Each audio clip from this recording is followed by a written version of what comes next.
আমি একটু গল্পের ছলে অথবা হালকা ভাষায় বলি, মহাসচিব যখন তার টেলিফোন তুলে বাংলাদেশের যে কোনো প্রান্তে বিএনপির যে কোনো নেতা কর্মীকে টেলিফোনে তিনি যখন কথা বলতেন, আমরা গল্পের মতো শুনতাম।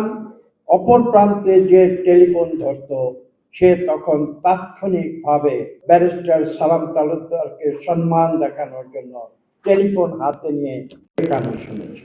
আজকে রাজনীতি কোন পর্যায়ে এসেছে, রাজনীতির নেতা কর্মীদের মধ্যে সম্পর্ক কোন পর্যায়ে গিয়েছে সেটা আপনারা বিবেচনা করবেন।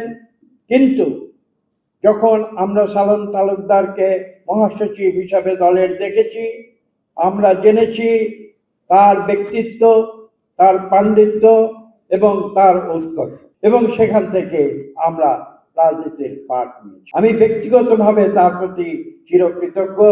তিনি আমাকে যেভাবে রাজনীতিতে আমাকে সামনের দিকে তিনি নিয়ে এসেছেন, আমি সেই ঋণ হয়তো শোধ করতে পারবো না, কিন্তু যখনই তার কথা মনে হয় আমি অন্তরে এমন একটি বেদনা অনুভব করি যেটা ভাষায় প্রকাশ। বাংলাদেশের সবচেয়ে powerful banking app city touch download করুন। আমি নিজেকে গর্বিত বোধ করি জনাব সালাম তালুকদার সাহেবের যে শেষ যাত্রা, যেটা ঢাকা তেজগাঁও বিমানবন্দর থেকে তার নিজ বাড়ি পর্যন্ত হেলিকপ্টারে হয়েছিল। সেই হেলিকপ্টারে আমি দাফন এবং জানাজায় আমি যোগ দিতে পেরেছিলাম, সেজন্য আমি নিজেকে ধন্য মনে করি।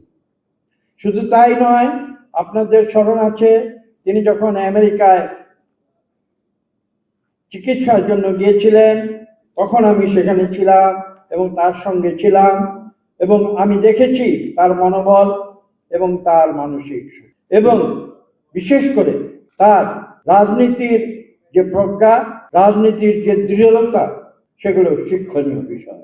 একজন মহাসচিব সত্যিকার অর্থে যে ভূমিকা পালন করতে পারেন তার জলজন্ত দৃষ্টান্ত ছিলেন ব্যারিস্টার আব্দুস সালাম তালুকদার। আমি এক নয় একাধিকবার বিভিন্ন সময়ে আমি দেখেছি তিনি মহাসচিব হিসাবে কিভাবে তার কঠিন দায়িত্ব তিনি সঠিকভাবে পালন করেছেন, এবং তার কাছ থেকে একটি জিনিস আমি নির্দিষ্টভাবে শিক্ষা লাভ করেছি, সেটা আপনাদের উদ্দেশ্যে বলতে চাই। যেটা সঠিক সবসময় সেই সঠিক কথা বলতেন, অন্যকে কি ভালো বা ভাবলো না সেটা কিন্তু তিনি কখনো, সেই গুণাবলী, তার সেই বিশেষ গুণটি আমি নিজ অনুসরণ করার চেষ্টা করি। আজকে এই 27তম মৃত্যুবার্ষিকীতে এখানে এসে আমি শ্রদ্ধাবনত চিত্তে তাকে স্মরণ করছি। শুধু বাংলাদেশের মানুষ যারা তার সঙ্গে জীবনে একবার পরিচিত হয়েছে, আমি বিশ্বাস করি তারা কোনোদিন তাকে বলতে পারবে না।